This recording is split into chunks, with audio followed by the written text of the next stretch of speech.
Hello and welcome to Just a Moment. I had gremlins. Oh my goodness, that was so funny. So, again, welcome to Just a Moment. My name is Kristen Harding. Welcome to the show.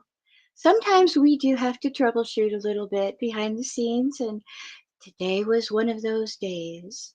So, I'm going to go over to the comments, see if anybody stuck around while I tried to figure out what the gremlins were all about. Oh my goodness, that was so funny. So we're doing the Barron Trump novels today.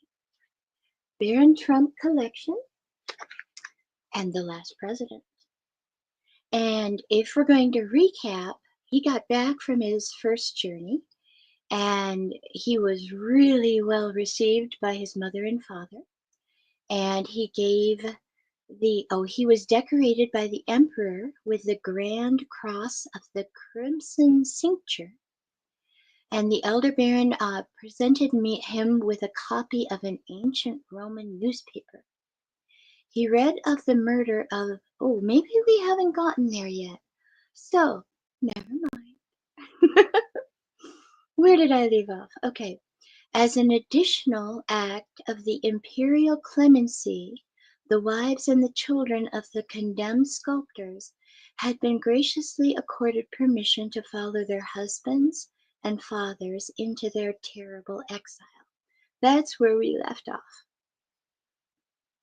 When I had finished reading all the minute details of this strange crime and its awful results, I found that my blood was coursing through my veins with a mad violence. I paced the floor with such a quick and nervous step, and with agitation so plainly visible in my looks, that I was aroused from my reverie, meaning woken from a dream, by the anxious whining of Bulger, who was following me about the room close upon my heels. Why not go in quest of this faraway isle, to which these 7 sculptors and their families were transported by command of the great Caesar? Perchance in that far distant isle dwells a race of beings who, forgetting the world and forgotten by it, will by their strange habits and peculiar customs so interest me as to repay me for all the dangers I may run in the crossing untracked seas and turning aside from ocean paths. Perchance their descendants may be living yet. This idea now took possession of my whole being. Sleep was impossible. Hello, Daryl.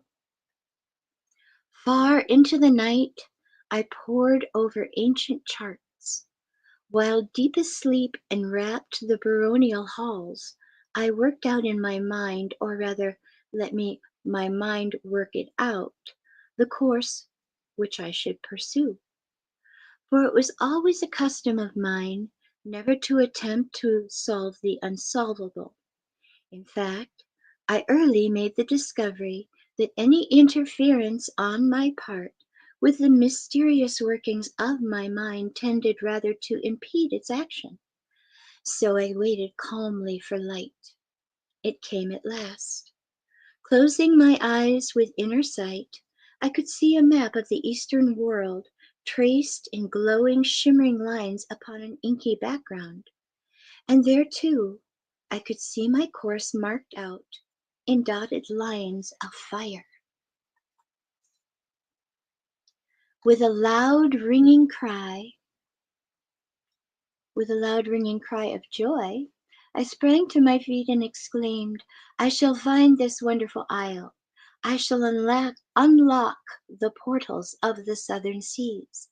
I shall gaze upon the descendants of Paula's murderers. Come, Bulger, away, away.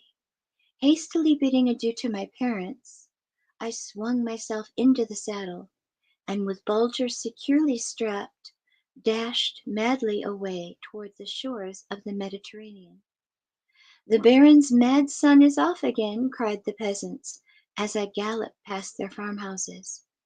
In 3 days I stood upon the deck of my vessel. In obedience to my orders, the captain's hand literally rested upon the helm. All that day he had been standing with his eyes riveted upon the shore, for something told him that I could not be far away. Everything was in readiness, even to the last biscuit. As Bulger and I leaped over the rail, my good ship rounded to the wind and darted away like a thing of life. The blood tingled in my veins at the sight of the blue waves and the white bellying sails.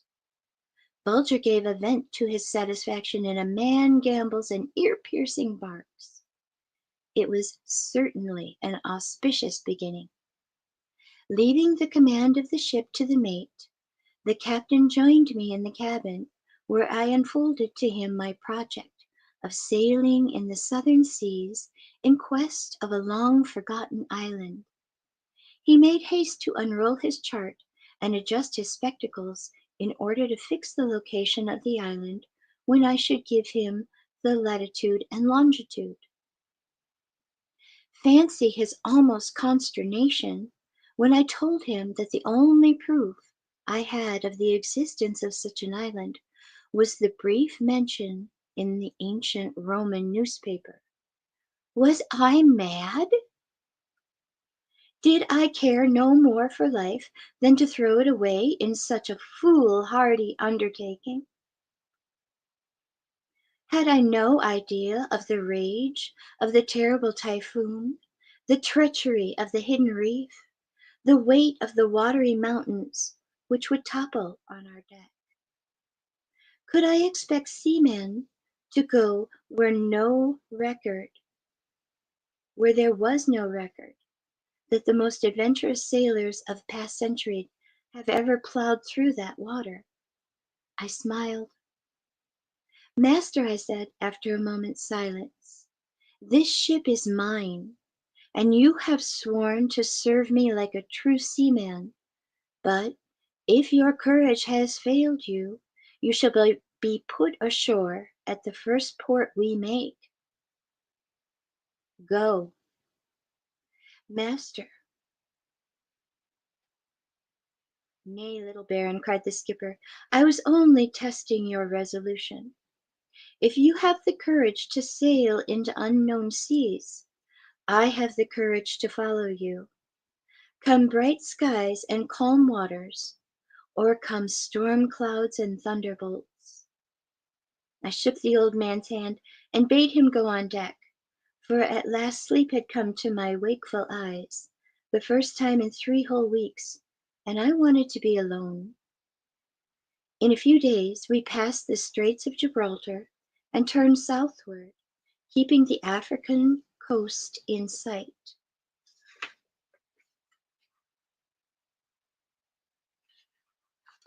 I passed my time perfecting myself in the Latin language, and often called forth every vigorous protestation from Bulger by addressing him in that tongue and making use of him as a sort of audience before which I delivered my speeches after I had rounded them and polished them. The only stops we made now were for water or provisions. It's fascinating that he was trying to do Latin because Latin is actually a dead language. The only stops we made now were for water or for provisions. By daylight and starlight, my staunch ship bounded along on her course as if some friendly Nereids were pushing at her stern. In the long watches of the night, I lay in my hammock and pictured myself in that Roman galley as it bore those 7 exiles with kith and kin away from their beloved land forever.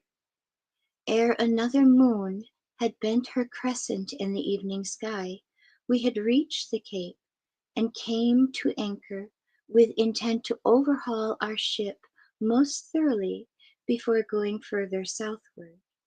This occupied several days. I chafed under the delay. 10 times a day I summoned the ship's master to my cabin and urged him to make a greater haste. He bore me most patiently, My heart gave a leap when at last I heard the master order the crew to set sails. The seamen were singing and tugging away at the mainsheets as I stepped up upon the deck. "How shall I heed her, little baron?" asked the master, raising his hand to his cap. "Dead to southward," I replied. He stood transfixed. He had thought that we would round the Cape and follow the usual course to the Indies. His lips moved as if to protest. I cut him short, however, with an imperious wave of the hand. Several of the sailors, noticing the pallor which had overspread the captain's face, drew near and stood gazing upon us, half wonderingly, half inquiringly. "Captain," said I, calmly, but quite loud enough to be overheard by the men standing in a group near by, "my pistols were made by the Emperor's armorer. They never misfire. Let me find you changing this vessel's course a single point east or west of south, and I'll kill you in your tracks." Saying this, I walked away. From that moment on, all went well. The ship's master saw that I was determined to have my way even if I lost my life in the consequence, and he yielded. Turning around to the group of sailors, I called out, "1,000 ducats to the man who first sights land." A hearty cheer rent the air, and calling Bulger to follow me, I went below to think. That night I not only took the precaution to hang a lantern so that I could lie in my hammock and see the ship's compass at any time I might awake, but fearful lest some treachery might be attempted, I ordered my faithful Bulger to sleep with his back against the door so that the least vibration would wake him. Very smart.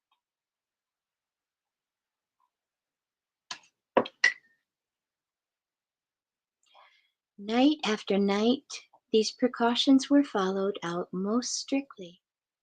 During the day, too, my pistols were always in my belt. Bulger felt the danger I was in, and he, by his vigilance, gave me the advantage of eyes in the back of my head. A low growl warned me of the approach of the master or one of the crew. Thus protected and guarded, I felt that nothing save a general mutiny need be feared, and to this I knew to be almost impossible, for a number of the crew were too devoted to me to listen to any traitorous proposals. They would have slain the master in cold blood had he dared to breathe a word of mutiny. Things went very well for about 10 days, when I saw that terrible struggle was going on in the captain's mind. I began to fear that he might lose his reason and throw himself into the sea. His face took on a yellow greenish hue. He was literally dying of fright. One morning he threw himself upon his knees in front of me, with tear-stained cheeks, implored me to put back to the African coast again. I did all I could to quiet him, but in vain. His reason was slowly but surely giving way. Calling the mate to me, I put him in command of the vessel and directed him to confine the captain to his cabin and place a guard over him. It cut me to the heart to be obliged to do this, for the poor fellow begged like a dog to be left in command of his ship. But I was deaf to his entreaties. I felt that now all trouble was at an end. The wind was blowing 15 knots an hour. Every stitch of the sail had been crowded on. We fairly leapt out of the water like a thing of life, half flying, half swimming. Ever and anon, I glanced at the compass. She was headed dead south. My cheeks tingled and I could feel the flow of warm blood through every vein in my body. The moon went up like a shield of burnished gold. The sea glittered like liquid fire. Anon a porpoise leaped into the air and sent 1,000 ripples circling away as he plunged it deep into the water again. Our good ship cleft the glassy bottom, no, cleft the glassy bosom of the sea like some huge black monster of the deep, and left a trail of fire in her wake as far as the eye could reach. Towards midnight I went to rest, but neither rest nor sleep was possible. Half undressing, I threw myself into my hammock, and Bulger took his accustomed place at the door. The lantern was not strong enough to overcome the light of the full moon. It streamed through the bull's eyes in weird, fantastic rays and crowded my cabin with a strange and mysterious set of forms. There were 7. Their faces and figures were godlike. So white, so beautiful were they. They were indescribable sadness in their full dark eyes. They spake not a word. Suddenly the paneling of the cabin ceiling parted and disclosed a staircase wrapped in dim, uncertain light. And down these steps came a most gracious being, so white and fair and lovely and filled with light that I gazed at it with bated breath. Down, down it came, nearer and nearer. She needed but wings to be an angel. But oh, her fair face was so filled with sorrow. Her lips were parted. Her long black hair fell in confused tresses on her shoulders. She stepped into the cabin, and then, with quick dread, her gaze fell upon the 7 bowed figures. Paula, they cried, and drew their white robes over their heads. Land ho! Land ho! What? Could I believe my ears? Land ho! Land ho! With a bound I sprang from my hammock and rushed upon the deck. Aye, it was true. There, half a mile ahead of us, was a sight that stunned me like the blow of a bludgeon. Land it was, but not such a land as in my wildest dreams I had hoped to find. 10,000 lights glimmered on that mysterious shore, and illumined in the front of a Roman temple whiter than milk. A marble staircase of that same hue led down to the very water's edge. A sacrifice was in progress. From the highest terrace of a column of black smoke curled slowly upward. No sound reached my ear. I stood almost bereft of my senses. At last my power of speech returned. I ordered anchor to be cast, and clinging to the shrouds of my good ship, gazed long and joyfully upon the entrancing scene. The land rose in natural terraces from the seashore, and no matter in what direction you looked, your eye caught glimpses of graceful statues or groups of statuary gleaming in the white moonlight, amid the dark foliage, like white-robed figures astray in a wood. It must be, I murmured to myself. I have found it. This Roman temple, this marble stairway, these groups of statuary all point to the glorious success of my voyage of discovery. This is Sculptor's Isle. How long I stood there, gazing upon this beautiful shore, I know not.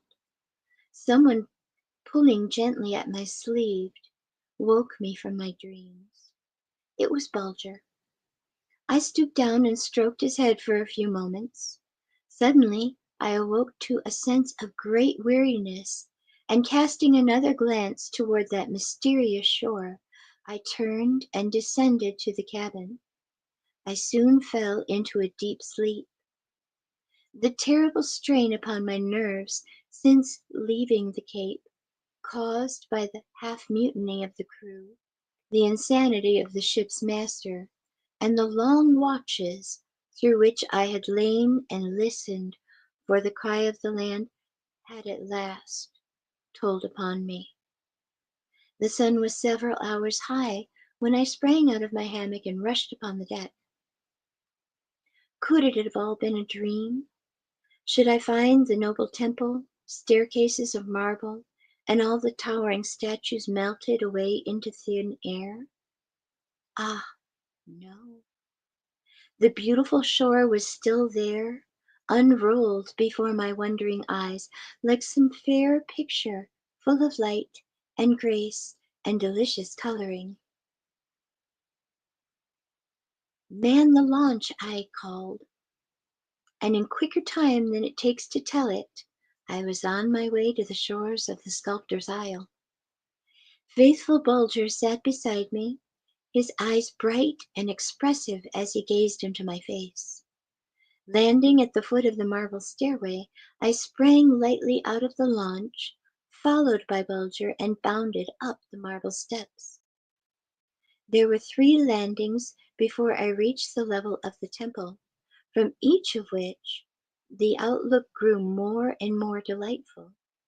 In truth, it was a glorious approach to produce which art and nature to a glorious approach to produce which art and nature had fairly outdone themselves.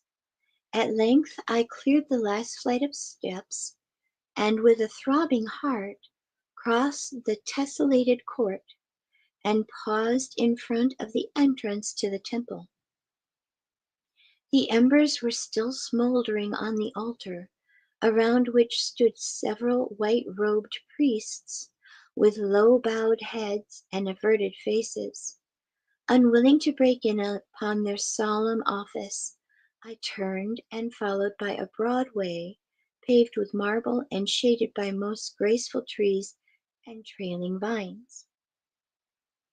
At every step my eyes fell upon some statue of ravishing beauty, now nymphs, now a goddess, now Jove himself, now the great Caesar, now the fair Graces, now the terrible Pluto, now the smiling Ceres, now the crescent-crowned Diana, accoutred, oh, that's an old word, for the chase, like accoutrement, but accoutred, very cool, for the chase, now dancing satyrs, now a goat-footed Pan, now some Roman hero or statesman, and ever and anon came the figure of a maiden, wondrously fair, but with an unutterable look of sadness upon her beautiful face. So often did the same figure meet my gaze that I was led at last to approach its pedestal in hopes of finding some explanation. I gave a cry of pleasure as my eyes fell upon the name of the sculpture there. It was Paula. Now every doubt was dissipated. I had indeed found the Sculptor's Isle. Broad winding paths, leading right and left, now lured my footsteps. No fairy land could be more beautiful. Golden fruit glistened mid the dark green leaves. Flowers of countless hues bloomed on every side, sending forth the most delicate perfumes. Trailing vines hung in graceful festoons or twined around the pedestals of the statues, carrying their white blossoms to the whiter hands of these silent and motionless inhabitants of this region of loneliness. I say inhabitants, for as yet my eye had seen no living creature, save the priests grouped about the altar. Have I landed upon the shores of an island, upon which nature with a lavish hand has bestowed stately forests, placid lakes, purling brooks, trees laden with delicious fruits, plants waving their flowery tassels and plumes in the perfumed air, vines trailing with their richly variegated foliage from tree to tree, a radiant sky above, a soil clad with the velvety verdure beneath, only to find it abandoned, deserted of man, a thing of beauty and yet loneliness, a mere polished and painted shell out of which all life has gone forever? Such was the train of thought which busied my mind as I strolled along these winding paths paved with marble, shut in by a leafy roof, through which ever and anon the sunlight burst to light up the masterpieces of the sculptor's art, around whose pedestals climbed and clambered scores of flowering vines, some carrying in their curved laps clusters of berries brighter in hue than burnished gold, others holding out to the passer-by by bunches of grapes deeper in purple than the Lydian dye. As I pursued my way through this enchanted garden, in which the swaying lily stalks bent their perfumed-filled cups down to my cheeks, and the trees dropped their gold and purple fruit at my feet, while deep in the bosky thicket of red-leaved shrubs and silken-tufted pine, the melancholy nightingale warbled his liquid melody in slow and a plaintive measure. My heart yearned for the sound of a human voice. Would that some living being, I cried, no matter how bent and twisted in figure, or how discordant in voice, might come forth to meet me in this beautiful solitude. I noticed now that my path was ascending a gently sloping hillock. I quickened my pace, for I was anxious to stand upon some elevation, so that I could command a more extensive view of the outlying country. As I gained the summit of the hillock, a scene of indescribable beauty met my gaze. As far as the eye could reach, I saw unrolled beneath me a landscape of such surpassing loveliness that I paused spellbound. Imagine a valley shut in by wooded heights, through which a silvery stream courses tranquilly. Here a forest giant spreads its far-reaching limbs, and there a clump of fruit trees display their load of golden treasures in the sunlight.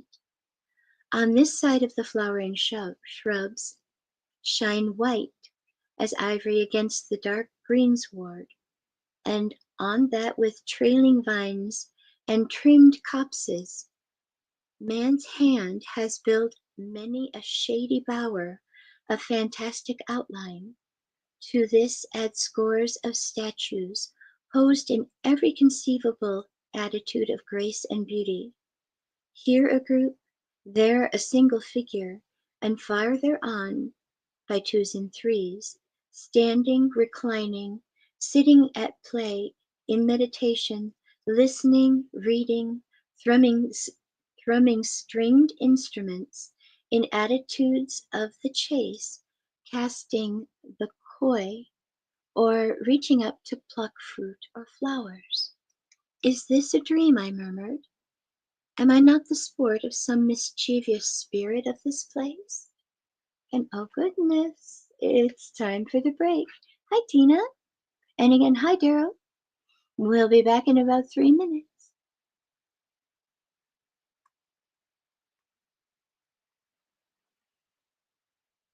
Looking for breathtaking photography that speaks for itself, whether it's the raw beauty of nature, the sleek professionalism of corporate imagery, or the infinite wonders of the sky, Donovan Pudoka captures it all. With over 10 years of experience, Donovan's lens doesn't just take pictures, it tells stories.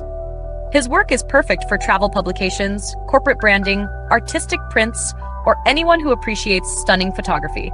If you need high-quality images that elevate your project, Donovan Pudoka delivers. Have we sparked your interest in Donovan's work? Check it out at matrixminds/Pudoka. My eye promises you, you will not be disappointed.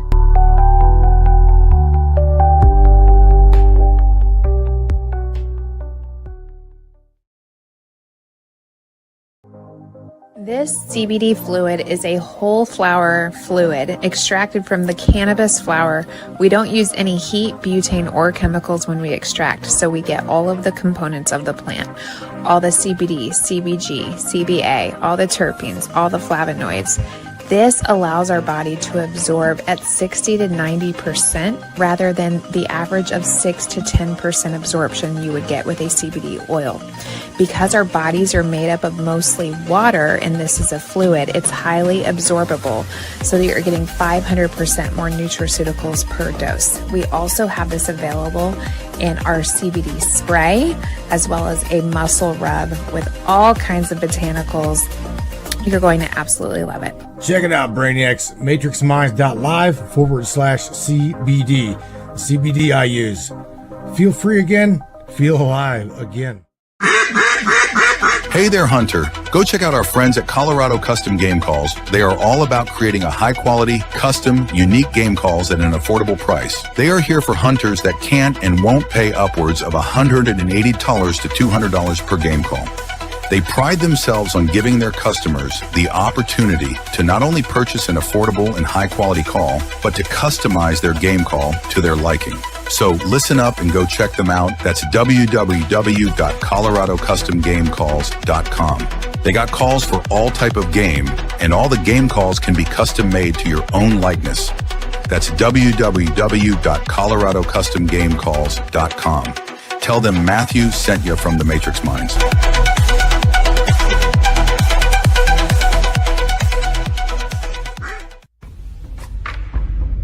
What is up, all my beautiful and gorgeous souls? I am Michelle Espinosa, otherwise known as the Shaman, through the Matrix Mind Media.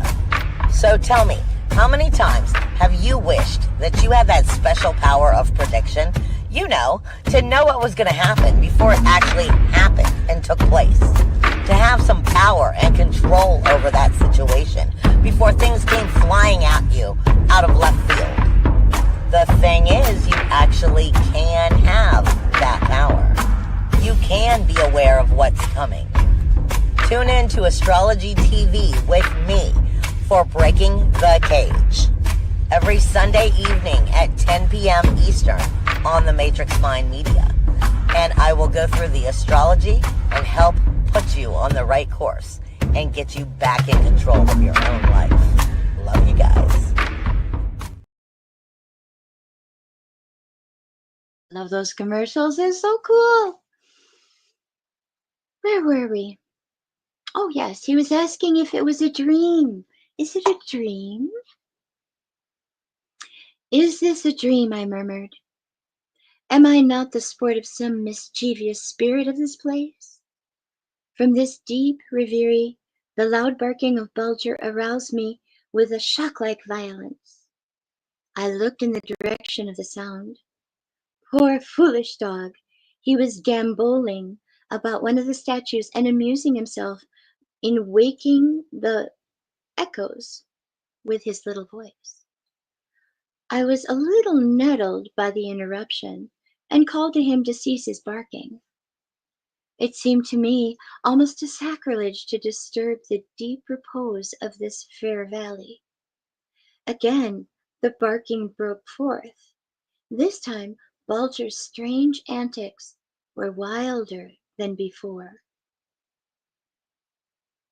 He seemed fairly beside himself, bounding around and around the statue, which was that of a young man in the act of reaching aloft for fruit or flowers, and giving vent to a sort of half-anger, half-mischief in a series of barks, growls, and whinings.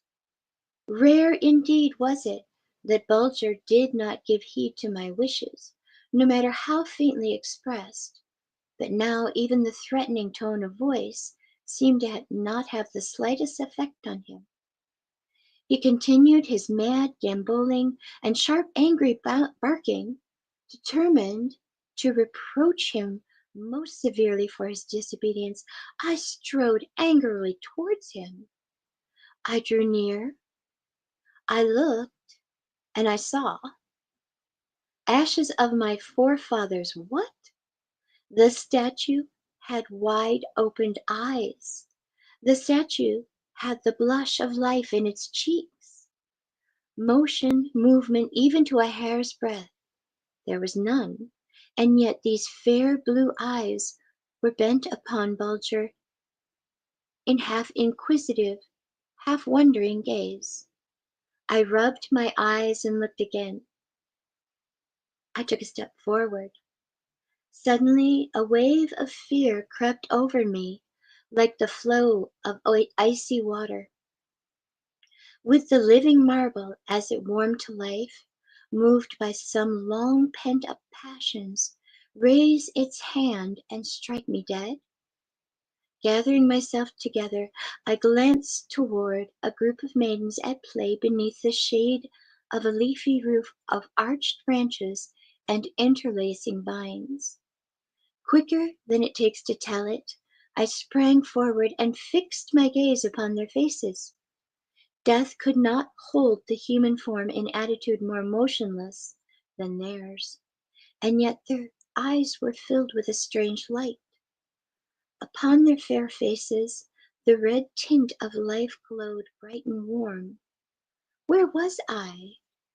A strange feeling of half dread, half delight now swept over me, and still I dared not speak.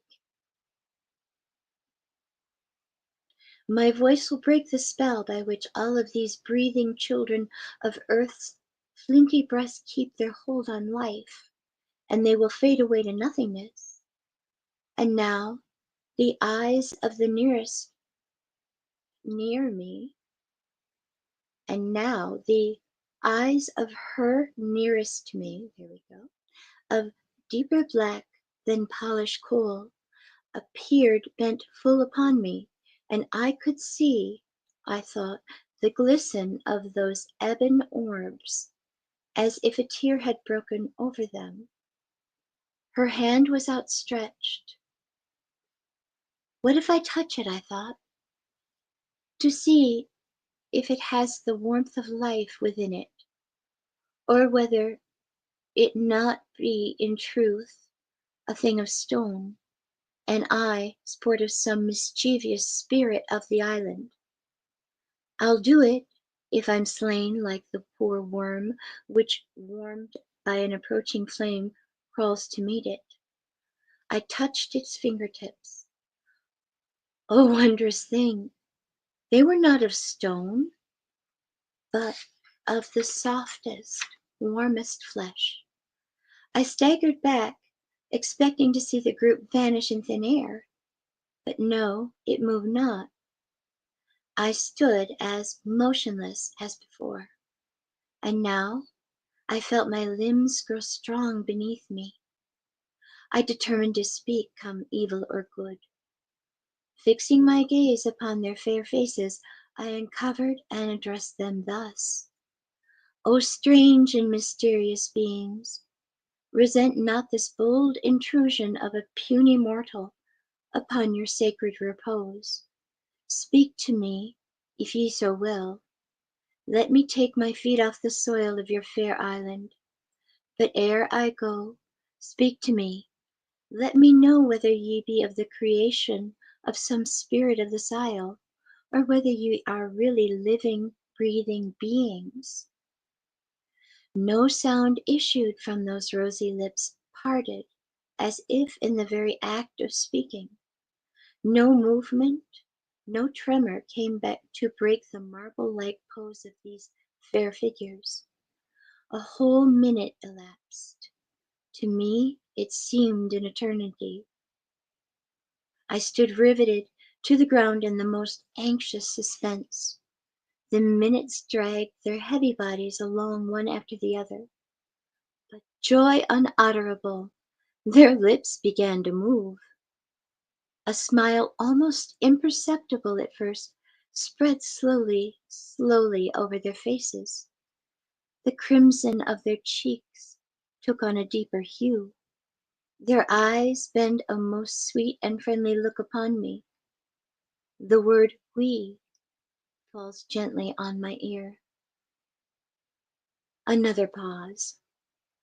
I lean forward in most painful suspense to catch the next faint syllable.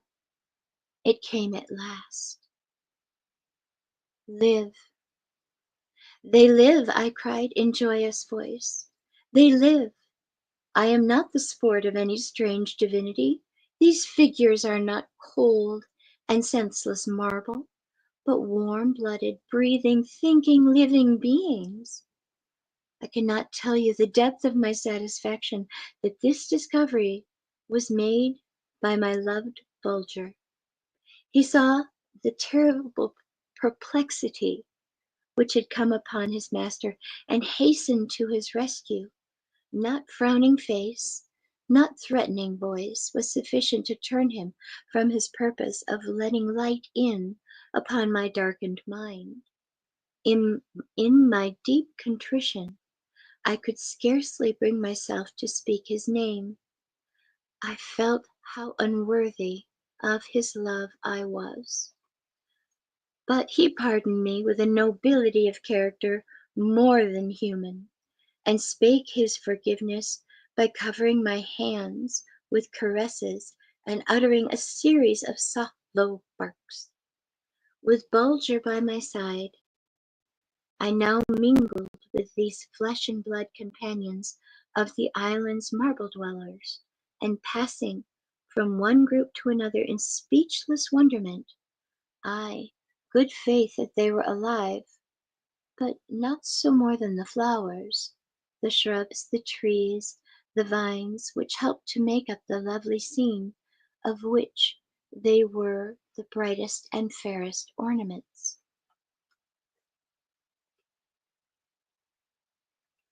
The vines moved from place to place more rapidly than they, the flowers, opened their buds more quickly than the maidens did their lips. Like beautiful figures of wax,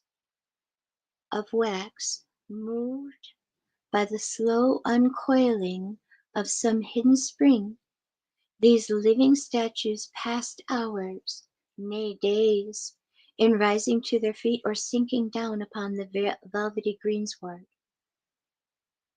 For several hours I stood watching the white hand of a maiden as it reached forward with imperceptible motion to pluck a red-cheeked peach which hung beside her.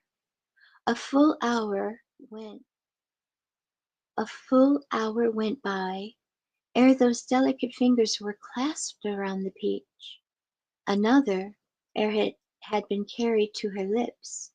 There all day long she held it pressed, but as the sun went down behind the wooded hills, it fell from her loosened grasp and rolled towards my feet. I slowly stooped, for I was not long in discovering that my quick movements pained these animated statues, and picked it up. I could feel that some of the pulp had been drawn from the luscious fruit, but the skin was hardly broken, so gently had she fed upon it. At this moment, seeing a smile upon the face of one of the maidens, I turned to find upon whom she bent her gaze. It was a handsome youth, who stood perhaps 50 feet distant, with his eyes fixed beamingly upon the maidens. Surely, thought I, affection will, as in other lands, quicken their movements. They will advance toward each other somewhat rapidly now. But no, the long twilight yielded little by little to the deeper shadows. Night came, the moon set her glowing disk in the heavens, and yet that youth was not near enough to clasp the hand of the maiden he loved. From the first coming of the twilight Smiles had been slowly gathering upon the faces of the other youths and maidens, whose eyes were turned upon the lovers. At this moment a gentle "ha" fell upon my ear, and after the lapse of half an hour, another and louder "ha" followed it, to be after still longer a pause, followed by still another "ha." And this last "ha" was lengthened out into a clear and ringing note, which lasted several seconds. Then it grew fainter and fainter, and died away like a spent echo. Their mirth was over. As I was threading my way among these living statues one morning, I came upon a group of children at play.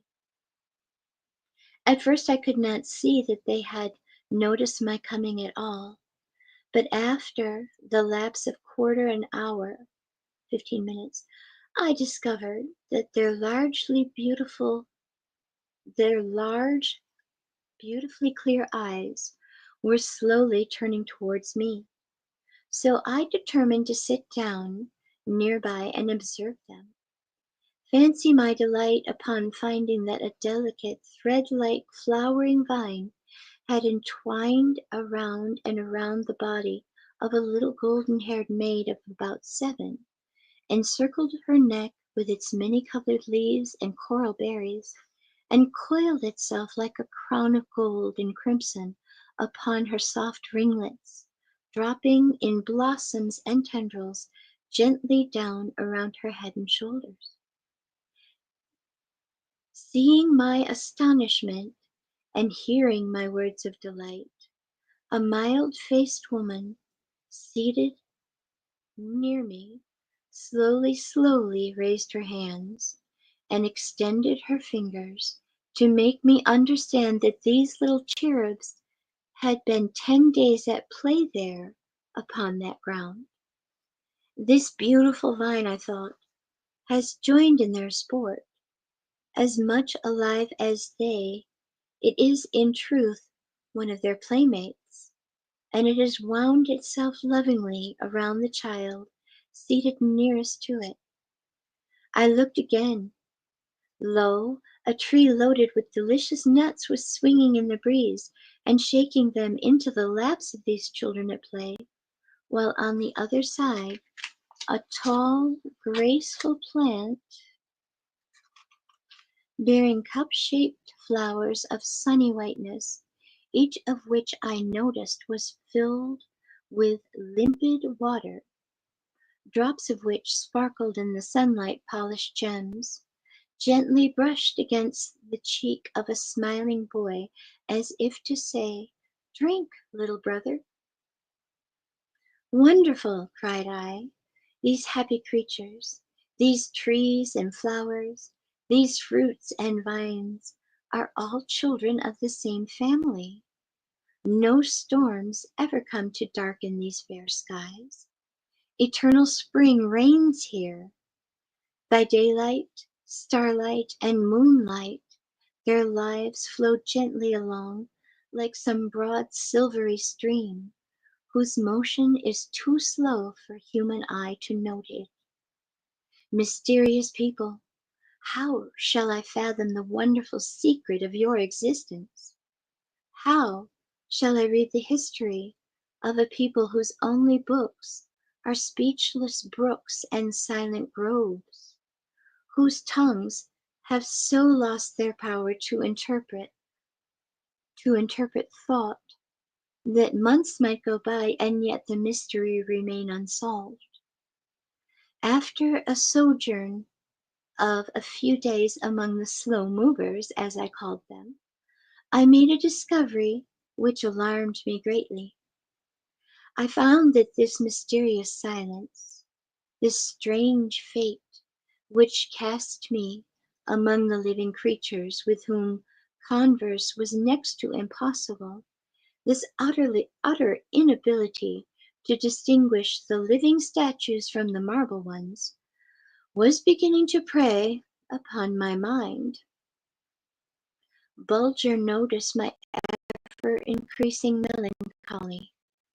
and exerted himself to amuse and comfort me. I responded but poorly to his 1,001 cunning tricks and laughable antics. In fact, I felt that my mind was gradually yielding to some dread influence which pervaded the very air, and which, even hour by hour, so gained in strength that I realized the necessity of making a superhuman effort to break away from the power it had already acquired over me, or else become myself a living statue and brother to the forms of flesh and marble which inhabited this wonderland.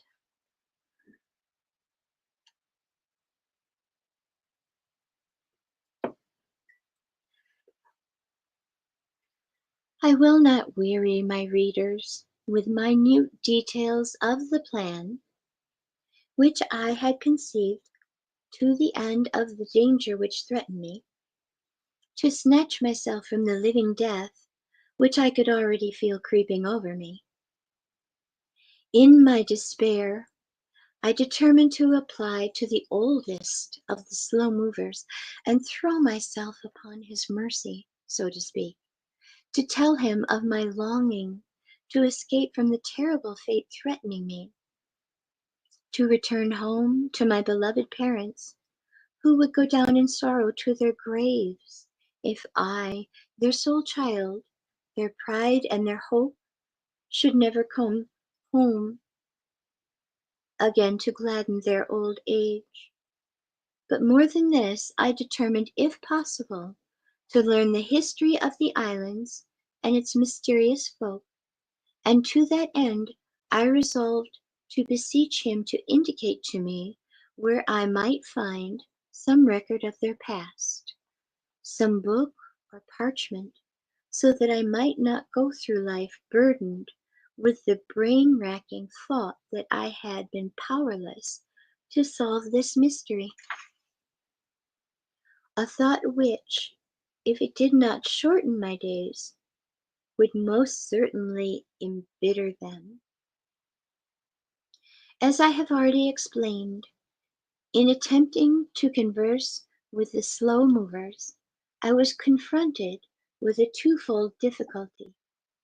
In the first place, though I might burst with impatience, yet must I preserve a perfectly calm and placid exterior, and in the second place, when after the long and wearying delay it came my turn to make reply, that reply must not exceed the snail's pace of the slow mover's speech, else their bright eyes clouded up and they seemed absolutely paralyzed by the rapidity of my utterance.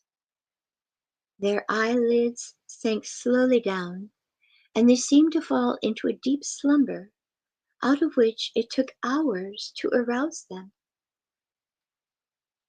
At the first streak of dawn, I sought out the aged slow mover, whom I had often noticed in his leafy temple, seated on a marble pediment, his eyes fixed on the silent stream which bathed the very roots of the trees, whose wide-spreading branches helped to roof over his habitation.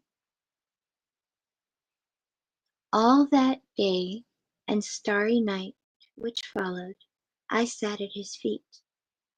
Picture to yourself my utter despair at learning that not a word or a line, not a leaf or a parchment was in existence which might end my fearful anxiety. I say fearful, for stronger and stronger, hour by hour, grew the impulse to put an end to this life of useless, senseless activity, and join the throng of living statues into whose heart no vain regrets came to darken their placid dream life. On the morning of the second day, a thought burst upon my mind. It was this: perchance there may dwell, somewhere on this isle, someone living creature who, unlike his brothers, may possess the power of rapid speech, whose tongue, for some reason or another, may have stayed loosened. And I reasoned thus: in every land there were opposites, good and bad, beautiful and ugly, graceful and awkward, swift and slow. Surely on this isle must live such contrasts as these. True, it may be an exception, but it would be most wonderful if it did not exist. Yeah, I'm going to read that again. But it would be most wonderful if it did not exist. Okay, so he's using wonderful in the old way of saying it would cause some question. All right, thank you. All that day I spent in imparting unto the aged slow mover my train of thought. It was deep in the twilight ere I had succeeded in putting the question to him, whether there was not some living creature dwelling on this island whose powers of speech were more like mine, and to whom I might, in my ever increasing dread of transformation into a slow mover, flee for refuge from myself, for satisfaction of the irresistible longing pressing on my very soul.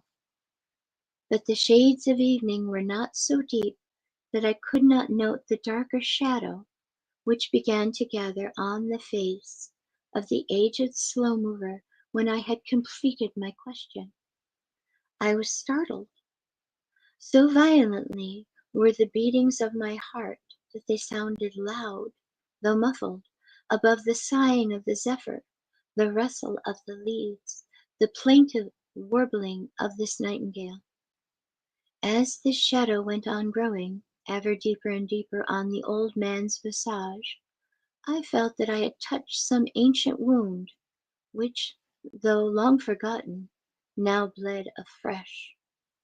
His lips parted, his head sank slowly, slowly, a sigh came forth, so full of meaning, so like a tale-bearer of some long-hidden sorrow, that I feared for the worst. My limbs stiffened. I could feel the blood lessen its pace in my veins and go groping along as if uncertain of its way. I pressed the tips of my fingers to my cheeks. They were cold as polished marble. I essayed to speak, and the words would not come. At last I made a violent effort. "Bulger," I whispered. Poor dog, he slept at my feet. I struggled to escape the spell for one brief moment, that I might stoop to give my faithful dog and friend a farewell caress. Psst! A slow mover spoke. "Son, I was saved." He had aught to say to me. The spell was broken. My heart began to beat again. The warm blood ran tingling through my veins. It was a narrow escape. Already my fingertips had cooled. Another moment and I would have joined the throng of slow movers and become a brother to the marble dwellers on the Sculptor's Isle. And my goodness, we are already at the top of the hour. So I am going to mark the page. We are on page 70 of the Baron Trump novels and The Last President by Ingersoll Lockwood, written in 1899, and this is an adventure. That's all it is, just a story. So that is all for now, my friends. Thank you so much for joining us. Never forget that you are amazing. You are loved. Be well, be safe out there, and I'll see you on the next show. Bye.